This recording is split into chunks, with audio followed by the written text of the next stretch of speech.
So now that I'm done with the series, asking what a Pokemon would look like if it had every ability at once, the next question would be, what it would look like if a Pokemon had every item at once. So definitely go watch that series after this one. I'll have it in a pinned playlist below. So in the All Abilities series, there's 310 abilities to cover.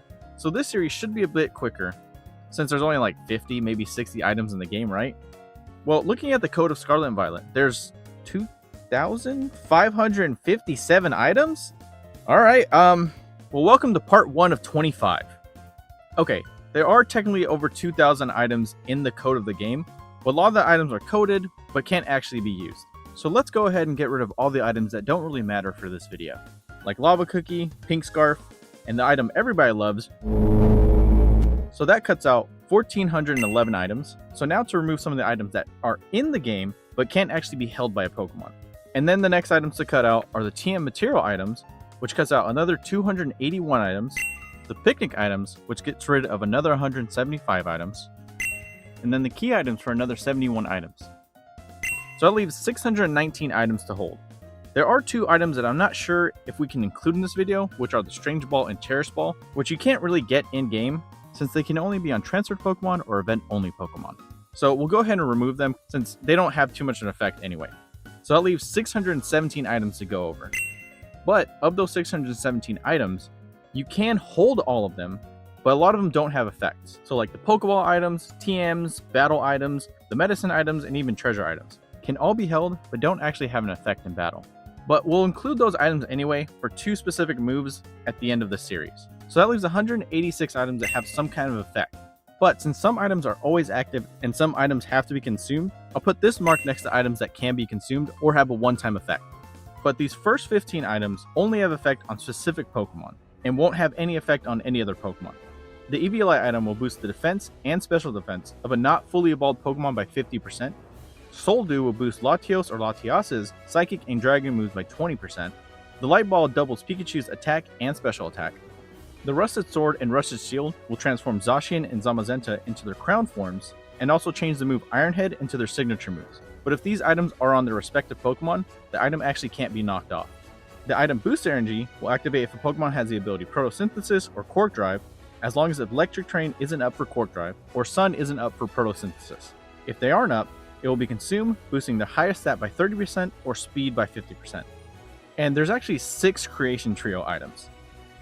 The Adamant Orb and Crystal will both boost Dialga's Dragon and Steel moves by 20%, but the Adamant Crystal specifically will turn Dialga into its origin form, and the Adamant Crystal can't be knocked off of Dialga origin. The Lustrous Orb and Globe will do the same for Palkia, boosting Dragon and Water moves, and the Globe is what will turn Palkia into its origin form. Greasious Orb and Core will both boost Giratina's Dragon and Ghost moves by 20%, and the Core will change Giratina into its origin form.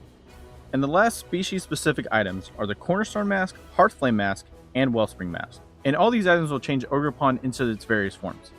So, if Ogerpon is a Pokemon holding all items at once, what form does it turn into?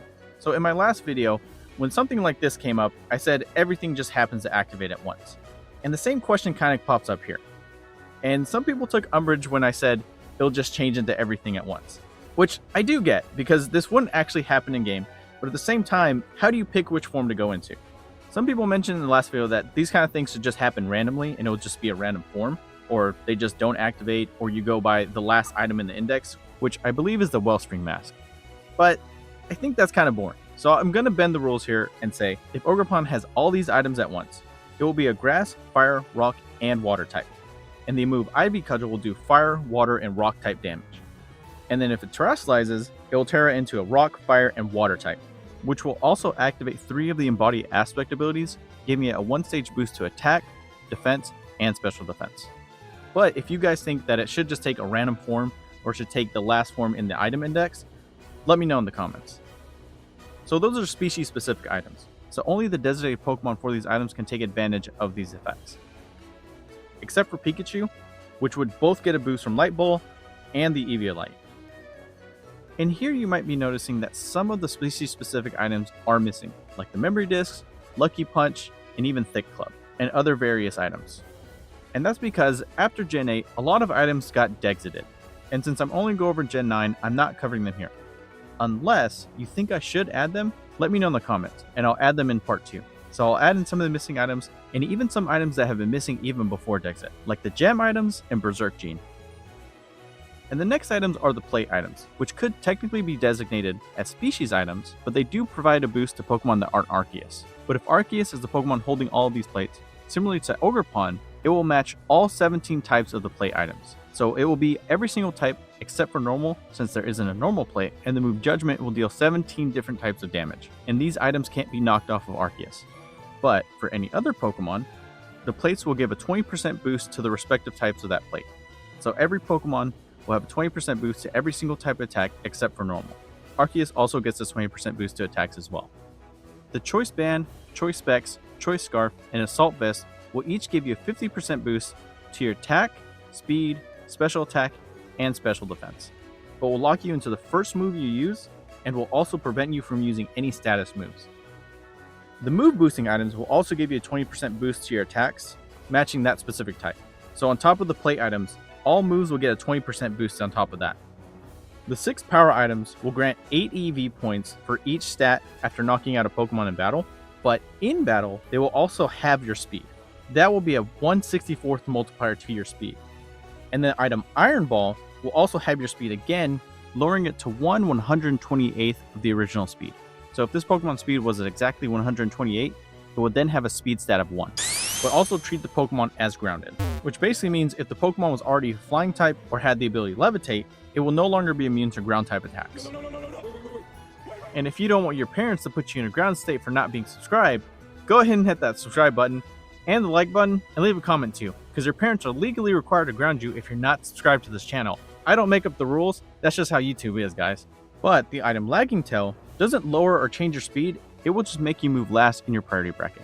So all the multipliers of speed don't really matter anyway, since you're going to have to move last due to Lagging Tail. And the next items extend certain effects. So the item Light Clay will make screens last 8 turns instead of 5 turns, but the Pokemon that sets up the screens has to be holding this item. And since you have the Assault Vest item, you can't actually set up screens anyway, unless Pokemon introduces an ability that sets up screens for you. There are a couple attacking moves that set up screens after you use them, but none of them are available in Gen 9. The rock items, Smooth, Icy, Damp, and Heat, will make weather effects last 8 turns instead of 5, but this Pokemon has to be able to set up that weather in the first place. And the same goes for the Terrain Extender item, which will extend any terrain set by the Pokemon for 8 turns instead of 5. The Grip Claw item will always make trapping moves and binding moves last 7 turns. And these next items will raise or lower your stats under certain conditions, and are all one-time consumable items. The Seed items will boost defense on electric terrain or grassy terrain, or special defense on psychic or misty terrain. If you're hit with a water attack, Absorb Bulb and Luminous Moss will both activate and give you a boost to your special attack and special defense by 1 stage. If you're hit by an electric or ice attack, Cell Battery and Snowball will activate, increasing your attack by 1 stage. If your opponent intimidates you, the item Adrenaline Orb will activate and boost your speed by 1 stage. And your speed will still be boosted even if you have an ability like Guard Dog that prevents you from being intimidated. If this Pokemon uses a sound-based move, Throat Spray will activate and boost your special attack by 1 stage. If Trick Room is active while this Pokemon is on the field, the item Room Service will activate, and the Pokemon's speed will drop by 1 stage. If you miss an attack, Blunder Policy will activate and raise your speed by 2 stages, but this item won't activate if you miss with an OHKO move, or a multi-strike move that misses after 1 successful hit, like Population Bomb, Triple Kick, or Triple Axle. If you're hit by a super effective attack, the Weakness Policy item will activate and raise your attack and special attack by 2 stages, and the Mirror Orb item will copy the first stat increase that your opponent gains, and specifically stat increase. And these next items kind of act like abilities for your Pokemon. The Ability Shield will prevent your ability from being suppressed, changed, or ignored by other Pokemon.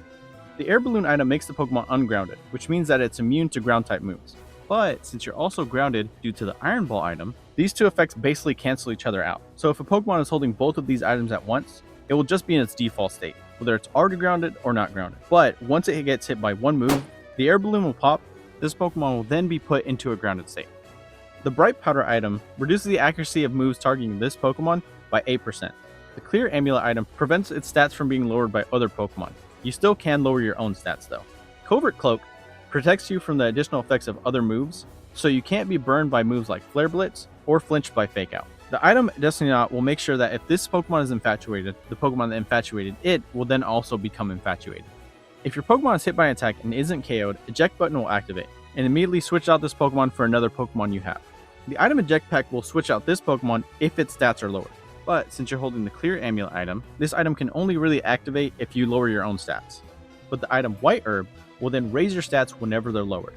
But this again brings up the question of items activating simultaneously. So if your stats are lowered, do both items activate? Does Eject Pack activate and immediately switch you out and prevent White Herb from activating? Or does White Herb activate first, resetting your stats back to normal, and then preventing Eject Pack from activating? I would say both activate simultaneously, allowing White Herb to reset your stats, but Eject Pack will still switch you out, but both items will then be consumed automatically. But if you were to code this in game, there is no such thing as simultaneous. One would have to activate before the other. But leave in the comments what you think it should be. Should both activate simultaneously and be used up, or should one item be used and allow another item to be used later? The item Red Card will activate if this Pokemon is hit by an attack and doesn't get knocked out, which will then cause the Pokemon who hit this Pokemon to switch out for another Pokemon. This effect can't activate for Pokemon that can't be switched out, like Dondozo with Tatsugiri in its mouth, or Pokemon under the effect of Ingrain. The items Flame Orb or Toxic Orb will burn or badly poison this Pokemon at the end of the first turn this Pokemon is out in the field, but one important thing to note is that it will be burned or badly poisoned at the end of the turn, but it won't take damage until the end of the next turn. And the item Float Stone will cut your weight in half. The Focus Ash item will prevent your Pokemon from being knocked out in one hit, including OHKO moves, and leave you with 1 HP left, but this item is consumed once activated. And then the Focus Band item has a 10% chance to activate whenever you would be knocked out by any move, and it will also leave you at 1 HP. The item Heavy Duty Boots will protect you from any entry hazards like Stealth Rocks and Spikes.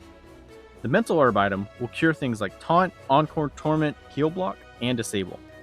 The Protective Pads item will protect you from any contact effects of your opponent's abilities or items. The Punching Glove item will boost punching moves by 10%, but also prevents punching moves from making contact from your opponent. The item Ring Target will make all moves be directed to this Pokemon, but will also make you lose any type immunities. Specifically type immunities though, so Dark-type Pokemon will still be immune to Prankster boosted attacks, and Grass-type Pokemon will still be immune to Powder moves, and any abilities that grant immunity are still active. And speaking of Powder moves, Safety Goggles will protect you from any of those moves, but will also protect you from any chip damage due to Sandstorm, and Hail in previous generations. The Rocky Helmet item will damage your opponent for 1/8 damage whenever they make contact with you. And the Shed Shell item will allow you to switch out even if a Pokemon hits you with this trapping move or has a trapping ability. And the Smoke Ball item will allow you to also flee from any wild battle. The item Sticky Barb will cause you to lose 1/8 of your HP at the end of every turn, but if your opponent makes contact with you, the Sticky Barb will then be transferred to them, even if you have the ability like Sticky Hold, which prevents your items from being stolen or knocked off. And the Utility Umbrella item will make this Pokemon ignore the effects of rain or sun, but not sand or snow. So fire and water type attacks will deal normal damage instead of being raised or lowered due to sun or rain, and abilities like Chlorophyll and Swift Swim can't activate due to sun or rain, except for the two abilities Photosynthesis, which it can still activate for some reason, and also Orichalcum Pulse, which will give you a 33% boost to your attack. And these next items give boosts to your attacks in some way. The Power Herb item will be consumed and allows you to use 2-turn moves in 1 turn, like Electroshot and Solar Beam. And also, since you have the Utility Umbrella item, Solar Beam can actually be used in 1 turn under rain, since you'd be ignoring the double charge term that would activate under rain. The Binding Band item will cause binding and trapping moves to deal 1/6 damage instead of 1/8. So this item and the Grip Claw item, causing the opposing Pokemon to be trapped for 7 turns, means that if you use a binding move, you'll have a guaranteed KO on the Pokemon you use it on. You just have to wait 6 turns, as long as it doesn't have a way to switch out or heal. The item Normal Gem will activate whenever you use a normal move, and then boost the damage by 30% one time. The item Big Root will cause absorbing moves to heal 30% more HP. The item Expert Belt will cause super effective moves to deal 20% more damage. And the items Muscle Band and Wise Glasses will boost your physical and special moves by 10% each. And the item Life Orb will boost all moves by 30%, but then lower your HP by 10% after you land an attack. The item King's Rock will grant a 10% chance to make your opponent flinch whenever you land an attack, and this 10% flinch chance applies to every hit of a multi-strike move. And the Razor Fang item does the exact same thing, so it'd be a 21% chance to flinch every time you hit a Pokemon. And then you have the Loaded Dice item that makes multi-hit moves hit at least 4 times. So with the King's Rock, Razor Fang, and Loaded Dice item all together, if you use a multi-hit move that hits at least 3 times, it'll be about a 50% chance to make the opposing Pokemon flinch. If you hit the opposing Pokemon 4 times, it'll be 60. If you're able to hit 5 times, it'd be a 69% chance to flinch. And if you use a multi-hit moves that hits 10 times like Population Bomb, there'll be a roughly 90% chance to make the opposing Pokemon flinch. But since you're pretty much going to be moving last most of the time due to lagging tail, flinching isn't going to matter too much. The items Scope Lens and Razor Claw both boost critical hit by one stage, meaning that your critical hit rate is boosted from 1 in 24 to 1 in 8, and then boosted again from 1 in 8 to 1 in 2. So a 50% chance to land a critical hit every time. The Metronome item will boost the moves that are used in succession by 20%, up to 100%, which is a good item to have since you're going to be locked into one move anyway due to choice items. And the Quick Claw item gives you a 20% chance to move first in your priority bracket. The item Wide Lens gives you a 10% boost to your accuracy, and then Zoom Lens will give you a 20% boost to your accuracy if the Pokemon that you're targeting has moved before you have that turn. And since you're going to be going last pretty much 80% of the time, this boost will come up a lot, since the Lagging Tail item puts you last in your priority bracket, but the Quick Claw item allows you to move first in your priority bracket 20% of the time. And that finishes up for part 1. In part 2, we'll cover the last few items and the berry items, and then any abilities or moves that interact with items, including the 2 moves you're probably all thinking about. As always, thank you guys so much for watching this far and supporting the channel, and don't forget to like, subscribe, and also comment if I got anything wrong and I can fix it in part 2. And all these items will change Ogerpon